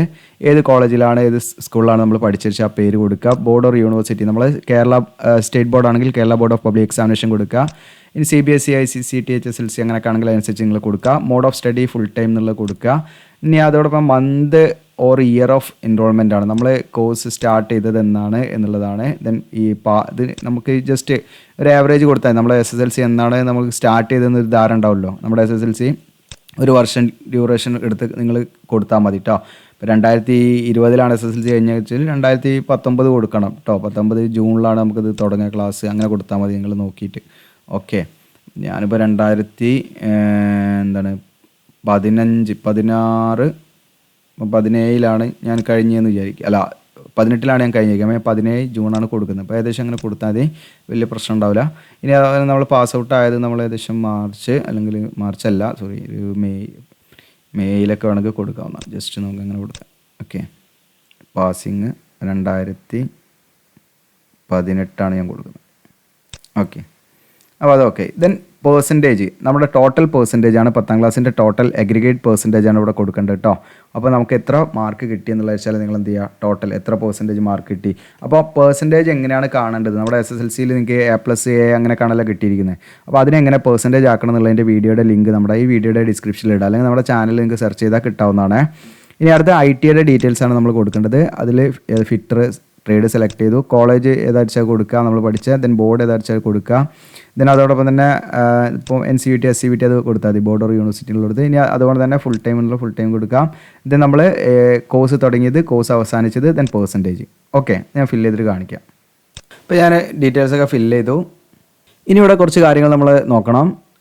ആദ്യം നമ്മൾ കൊടുക്കേണ്ടത് എന്താണെന്ന് വെച്ചാൽ നമ്മൾ റിസൾട്ട് വന്ന, അതായത് നമ്മുടെ ITIയുടെ റിസൾട്ട് വന്ന അല്ലെങ്കിൽ നമ്മുടെ ഫൈനൽ മാർക്ക് ഷീറ്റ് ഇഷ്യൂ ചെയ്ത ഡേറ്റ് കൊടുത്താൽ മതി. നമ്മുടെ ഫൈനൽ മാർക്ക് ഷീറ്റ് ഇഷ്യൂ ചെയ്ത ഡേറ്റാണ് നമുക്ക് എളുപ്പത്തിൽ കൊടുക്കാൻ പറ്റും. നിങ്ങൾക്ക് എന്നാണ് നമ്മുടെ മാർക്ക് ഷീറ്റ് വന്നു വെച്ചാൽ അത് കറക്റ്റ് കൊടുക്കാൻ പറ്റും. ഞാൻ 2021 എൻ്റെത്, 2021.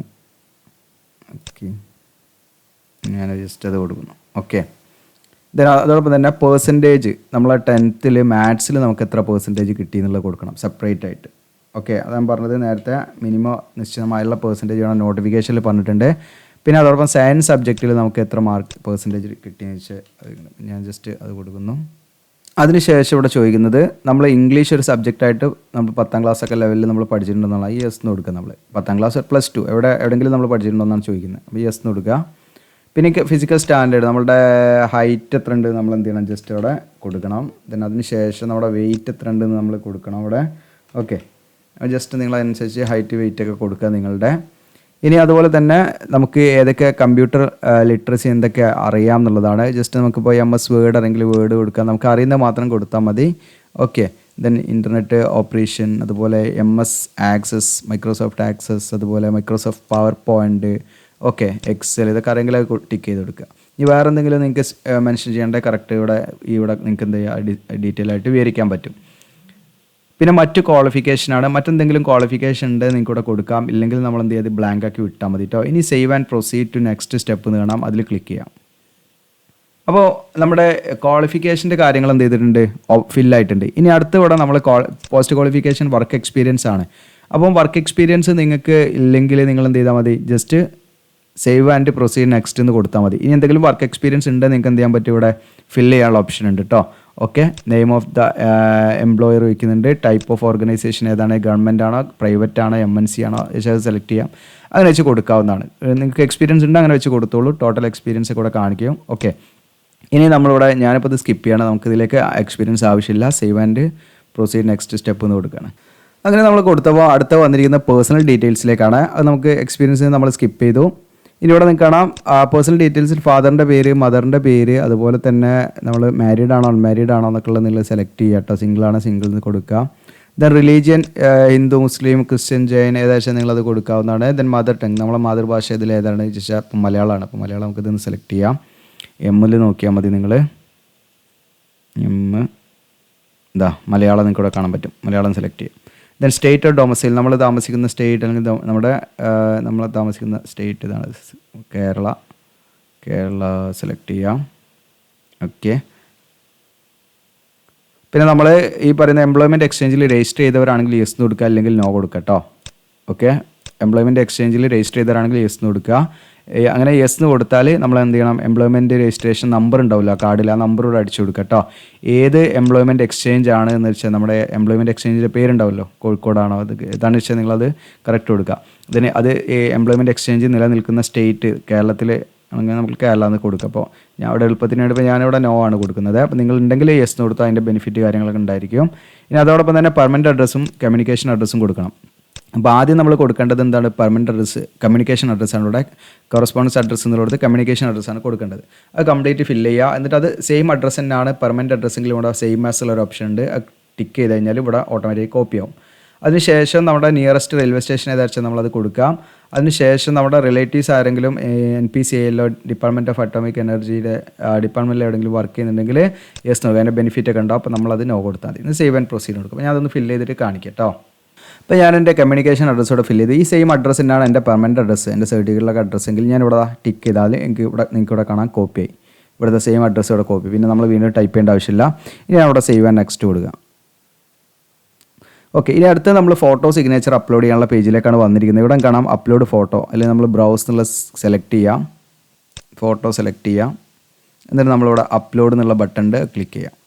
അവിടെ ഇമേജിൻ്റെ സൈസ് ഇവിടെ പറയുന്നുണ്ട്. മീൻസ് അതിൻ്റെ ഡയമെൻഷൻ 250 x 180 പിക്സൽ ആയിരിക്കണം കേട്ടോ. അതേ ഇതിൽ അപ്ലോഡ് ആവുള്ളൂ. അപ്പോൾ നമ്മൾ അത് സൈസ് കറക്റ്റ് ചെയ്യണം. അപ്പോൾ ഞാനിതിലങ്ങനെ സൈസ് റെഡിയാക്കി വെച്ചിട്ടുണ്ടോ നോക്കട്ടെ. നമ്മളിവിടെ ബ്രൗസ് ചെയ്യുക. അപ്പോൾ ഞാൻ ഫോട്ടോ ഒന്ന് റീസൈസ് ആക്കിയിട്ടുണ്ട്. നോക്കട്ടെ അതിലേക്ക് നമുക്ക് അപ്ലോഡ് ചെയ്യാൻ പറ്റുമെന്നുള്ളത്. അപ്ലോഡ് എടുക്കുക. അപ്പോൾ നിങ്ങൾക്ക് കാണാം ഫോട്ടോ അപ്ലോഡഡ് സക്സസ്ഫുള്ളി എന്ന് പറഞ്ഞിട്ട് മെസ്സേജ് കാണാം. ഓക്കെ കാണാം. അത് നമ്മൾ ഓക്കെ കൊടുക്കുമ്പോൾ ആ ഫോട്ടോ ഇവിടെ റൈറ്റ് സൈഡിൽ നിങ്ങൾക്ക് കാണാം. നിങ്ങൾക്ക് കാണാൻ പറ്റും കേട്ടോ. ഇനി അടുത്തത് നമ്മൾ എന്ത് ചെയ്യണം വെച്ചാൽ സിഗ്നേച്ചർ ഇതുപോലെ നമ്മൾ അപ്ലോഡ് ചെയ്യണം. അപ്പോൾ അതിൻ്റെ ഫയൽ സൈസ് വേണ്ടി 80x200 കേട്ടോ. ഹൈറ്റും വിഡ്ത്തും വേണ്ടത്. Height 80, width 200 പിക്സലായിരിക്കണം. സിഗ്നേച്ചർ നമ്മൾ ബ്രൗസ് ചെയ്യുക. പേന സെറ്റാക്കിയിട്ടുണ്ട്. അപ്ലോഡ് കൊടുക്കുക. ഇപ്പോൾ കാണാം സിഗ്നേച്ചർ അപ്ലോഡഡ് സക്സസ്ഫുള്ളി. അപ്പോൾ നമ്മൾ കറക്റ്റ് ആ ഡയമെൻഷൻ ആക്കിയില്ല. ഇവിടെ നിങ്ങൾക്ക് കാണാം സിഗ്നേച്ചർ കാണാം. ഓക്കെ, ഇവിടെ നമ്മൾ കറക്റ്റ് ഡയമെൻഷൻ കൊടുത്തിട്ടില്ലെങ്കിൽ ഇതിലേക്ക് അപ്ലോഡ് ആവില്ല കേട്ടോ. അപ്പം പ്രത്യേകം ശ്രദ്ധിക്കുക. അങ്ങനെ കറക്റ്റ് ഡയമെൻഷൻ റീസൈസ് ചെയ്യുക. അതിന് ശേഷം നമ്മൾ save and proceed to next step എന്ന് കൊടുക്കുക. അപ്പോൾ അങ്ങനെ കറക്റ്റ് എങ്ങനെയാണ് നമ്മൾ റീസൈസ് ചെയ്യേണ്ടതെന്നൊക്കെ വേണമെങ്കിൽ വീഡിയോസ് നമ്മൾ ചെയ്യാം. നിങ്ങൾ കൂടുതൽ കമൻറ്റ് ചെയ്യുകയാണെങ്കിൽ, കൂടുതൽ ആളുകളുണ്ടെങ്കിൽ മാത്രം. അപ്പോൾ ഇനി നമുക്കിതിൻ്റെ പ്രിവ്യൂ ആണ് ലാസ്റ്റ്. നമ്മളപ്പോൾ കൊടുത്ത ഡീറ്റെയിൽസ് എല്ലാം ശരിയാണോ നല്ല രീതിയിലൊന്ന് നിങ്ങൾ ചെക്ക് ചെയ്യണം. ഇതിലെന്തെങ്കിലും മാറ്റങ്ങളുണ്ട് നിങ്ങൾക്ക് ഇപ്പോൾ ഈ ഒരു സ്റ്റേജിൽ വെച്ച് എന്ത് ചെയ്യാൻ പറ്റും, നിങ്ങൾക്ക് എഡിറ്റ് ചെയ്യാൻ പറ്റും. നിങ്ങൾക്ക് അടുത്തത് അവിടെ നേരെ പോയിട്ട് പേഴ്സണൽ ഡീറ്റെയിൽസോ വർക്ക് എക്സ്പീരിയൻസോ എഡ്യൂക്കേഷൻ ക്വാളിഫിക്കേഷനോ ഫോട്ടോ സിഗ്നേച്ചർ അപ്ലോഡ് ചെയ്യുന്നതിലോ എന്തെങ്കിലും മാറ്റങ്ങളുണ്ടെങ്കിൽ നിങ്ങൾക്ക് എന്ത് ചെയ്യാൻ പറ്റും, അതിൽ ക്ലിയർ ചെയ്യാൻ പറ്റും. അപ്പോൾ നമ്മൾ സബ്മിറ്റ് കൊടുത്താൽ പിന്നെ നമുക്കൊന്നും ചെയ്യാൻ പറ്റില്ല. അപ്പോൾ ഞാനിവിടെ സബ്മിറ്റ് അപ്ലിക്കേഷൻ എന്നുള്ളത് കൊടുക്കുന്നില്ല. ഇനി അത് കൊടുത്തു കഴിഞ്ഞാൽ നമുക്ക് പേയ്മെൻറ്റിലേക്കാണ് പോവുക. ഓക്കെ, അപ്പോൾ ഞാനത് സബ്മിറ്റ് കൊടുക്കുന്നില്ല. കാരണം നമ്മളിതിലേക്ക് ജസ്റ്റ് നിങ്ങൾക്ക് കാണിക്കുന്നതിന് വേണ്ടി മാത്രം ചെയ്ത നോട്ടിഫിക്കേഷൻ്റെ ഇതുമായി ബന്ധപ്പെട്ടുള്ള ചെയ്തൊരു അപേക്ഷയാണ്. അപ്പോൾ ഇതിലുള്ള ഡീറ്റെയിൽസ് ഒന്നും കറക്റ്റ് അല്ല. അപ്പോൾ നിങ്ങളെ കാണിക്കുന്നതിന് വേണ്ടി മാത്രമാണ് കൊടുത്തത്. അപ്പോൾ നിങ്ങൾ കറക്റ്റ് ഡീറ്റെയിൽസും കാര്യങ്ങളും കൊടുക്കുക. എന്നിട്ട് ഇവിടെ ആ സബ്മിറ്റ് എന്ന് കൊടുക്കുക. സബ്മിറ്റ് കൊടുത്താൽ അപ്ലിക്കേഷൻ ഫീ അടയ്ക്കാനുള്ളവർക്ക് ആപ്ലിക്കേഷൻ ഫീൻ്റെ പേജിലേക്ക് പോകും. അതല്ലാത്തവർക്ക് എന്ത് ചെയ്യും, അത് പ്രിൻ്റ് എടുക്കാനുള്ള ഓപ്ഷൻ ഉണ്ടാവും. പ്രിൻ്റ് എടുത്ത് സൂക്ഷിച്ച് വെക്കുക. എക്സാം കാര്യങ്ങളൊക്കെ മെയിൽ വഴിയൊക്കെ അറിയിക്കും. ഇടയ്ക്ക് നമ്മുടെ ഈ ചാനലിൽ തന്നെ ഈ വീഡിയോയുടെ താഴെ വന്ന ലിങ്കിൽ കയറിയിട്ട് അതിൻ്റെ അപ്ഡേഷൻസ് ഒക്കെ നിങ്ങൾക്ക് എന്ത് ചെയ്യണം ഇവിടെ കാണും. ഓക്കെ, ഇതുമായി ബന്ധപ്പെട്ടുള്ള കാര്യങ്ങളൊക്കെ ഇവിടെ വരും. അപ്പോൾ അതൊക്കെ നിങ്ങൾക്ക് അങ്ങനെ നോക്കാവുന്നതാണ്. അപ്പോൾ ഇത് മാക്സിമം നിങ്ങൾ കൂട്ടുകാരിലേക്ക് ഷെയർ ചെയ്യുക, സബ്സ്ക്രൈബ് ചെയ്യുക. പിന്നെ നമ്മുടെ ചാനലിൽ മെമ്പർഷിപ്പ് ഒക്കെ എടുക്കുന്നവരാണെങ്കിൽ അവർക്ക് പ്രത്യേകമായിട്ടുള്ള അവർക്ക് എന്തെങ്കിലും എൻക്വയറി ഒക്കെ ഉണ്ടെങ്കിൽ കറക്റ്റ് അന്വേഷിച്ച് കഴിഞ്ഞാൽ ഉടനെ തന്നെ അതിൻ്റെ കാര്യങ്ങളൊക്കെ നമ്മൾ അന്വേഷിച്ച് പറഞ്ഞു തരാനുള്ള ഒരു ഓപ്ഷനൊക്കെ ഉണ്ട്. അപ്പോൾ അവർക്ക് മാത്രമായിട്ട് നമുക്കത് പറഞ്ഞു തരാനും കാര്യങ്ങളൊക്കെ പറ്റും. അതുകൊണ്ട് നിങ്ങൾ നമ്മുടെ ചാനലിൽ മെമ്പർഷിപ്പ് ഒക്കെ എടുക്കാൻ താല്പര്യം ഉണ്ടെങ്കിൽ എടുക്കുക. മാക്സിമം ഷെയർ ചെയ്യുക, സബ്സ്ക്രൈബ്, ലൈക്ക് ചെയ്യുക. Thank you.